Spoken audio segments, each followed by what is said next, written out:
चाहेंगे आप कैसे देख रहे हैं चुनावी नतीजों को, क्योंकि स्टॉक मार्केट्स तो शायद इसको लेकर काफ़ी एक्साइटेड है।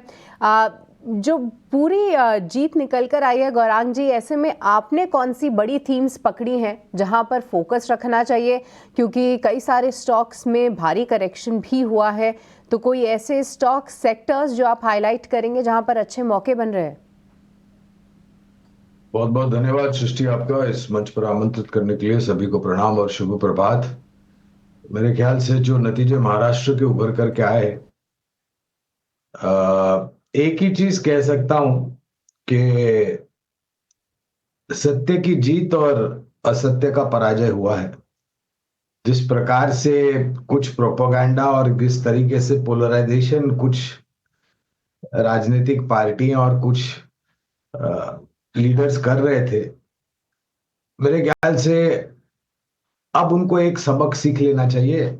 जिस प्रकार के आंकड़े आए नतीजों को लेकर के, जहां तक रहा सवाल नतीजों का प्रभाव जो शेयर बाजार पर, तो आज एक उत्साह बिल्कुल देखने मिलेगा। शुक्रवार को तो हमने एक बहुत ही अच्छा ऊपर की तरफ का रुझान देखा। नतीजों के पश्चात आज शायद ऊपर के तरफ के दायरे जो है वो शायद ऊपर और बढ़ते हुए दिख सकते हैं आपको।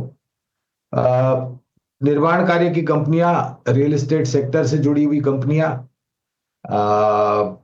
सीमेंट, मेटल, क्योंकि निर्माण कार्य में ये दो महत्वपूर्ण लागत खर्च होता है, कच्चा माल होता है, इसके बगैर आप किसी प्रकार का निर्माण कार्य कर नहीं सकते हैं। इन सब क्षेत्रों पर मेरे ख्याल से आपका ज्यादा ध्यान होना चाहिए।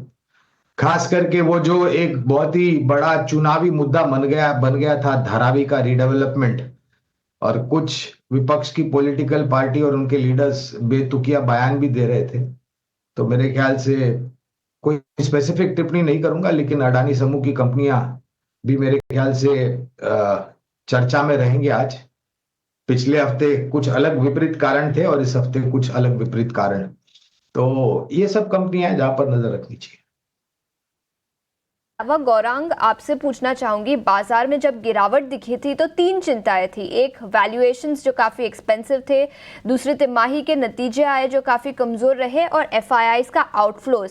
आपका तीनों ही फैक्टर्स पर अब क्या नज़रिया रहेगा? एफआईआई आउटफ्लोज तो हमारे हाथ में नहीं, लेकिन ऐसा मानना है कि earnings momentum second half of the year में पिकअप हो सकता है और अब शायद बाजार में थोड़ी सी तेज़ी भी आज दिखाई दे सकती है। क्या आपको लगता है कि ये सस्टेनेबल होगा अगले कुछ दिनों तक? ये तो आने वाला समय ही बताएगा मेरे ख्याल से।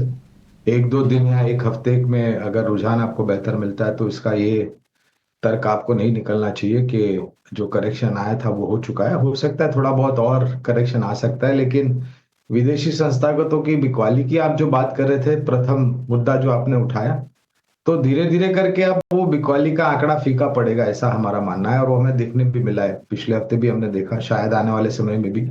वो जो आंकड़े पहले बिकवाली के अक्टूबर पूरे महीने में हो रहे थे और शुरुआत के नवंबर के महीने में हो रहे थे, उस प्रकार के बिकवाली के आंकड़े धीरे धीरे करके कम होते जाएंगे। सामने स्थानीय संस्थागत निवेशकों की तरफ से खरीदारी बहुत ही बेहतरीन तरीके से हो रही है और ये मेरे ख्याल से आने वाले समय में आंकड़ा ऊपर जाएगा। तो ये जो संतुलन का मामला था वो धीरे धीरे संतुलन आपको आता हुआ दिखेगा और एक न्यूनतम स्तर पर बाजार प्रयास करेगा दायरेबंद कारोबार करने के लिए, बुनियाद बनाने के लिए, और उसके पश्चात धीरे धीरे करके ऊपर की तरफ के दायरे। दिक्कत क्या है यहाँ पर, जो नतीजा है दूसरी तिमाही में उसको लेकर के। हाँ, ये बात सही है, मूल्यांकन काफी ऊपर चले गए थे। नतीजे दूसरी तिमाही के आए तो वास्तविकता का सामना हमें बिल्कुल करना पड़ा। और अगर आप मुझे मूल्यांकन के आधार पर पूछते हैं तो हमें लग रहा है कि दिग्गजों में अब बहुत बड़ा आकर्षण मिल रहा है आपको। कई सारे क्षेत्र हैं, कई सारी कंपनियां हैं जो लंबी अवधि के लिए निवेश लायक हमें लग रही है। पहले भी लग रही थी, अब तो ज्यादा ही आकर्षित लग रही है। और फिर क्षेत्र के आधार पर कुछ मझौली कंपनियां हैं। देखिए, एक बात आपको ध्यान में रखना है कि इंडिया विक्स जो है, भले हमने शुक्रवार को 1900 पॉइंट की बढ़त सेंसेक्स में देखी, 550 पॉइंट के अंक की बढ़त हमने निफ्टी में देखी, लेकिन इंडिया विक्स शुक्रवार को भी मेरे ख्याल से 16 के आसपास था। जब तक ये इंडिया विक्स 16 के पास या उसके ऊपर रहेगा या फिर 14, 15, 16 पर रहेगा तो आपको वोलेटिलिटी का सामना करना पड़ेगा, उठापटक जिसे हम कहते हैं दिन के दौरान में। अगर इसको कम होना है तो अनिवार्य ये है कि इंडिया विक्स 12 के आसपास या उसके नीचे आकर के खड़ी हो जाए, जिससे एक दिन में जो आपको उठापटक देखने मिलती है वो कम हो जाएगी। तो कई सारे मुद्दे हैं, सिर्फ विदेशी संस्थागत निवेशकों का नहीं, लेकिन अंदरूनी घरेलू स्तर पर भी अगर आप देखने जाए तो ये सब चीजों पर नजर रखना अनिवार्य हो।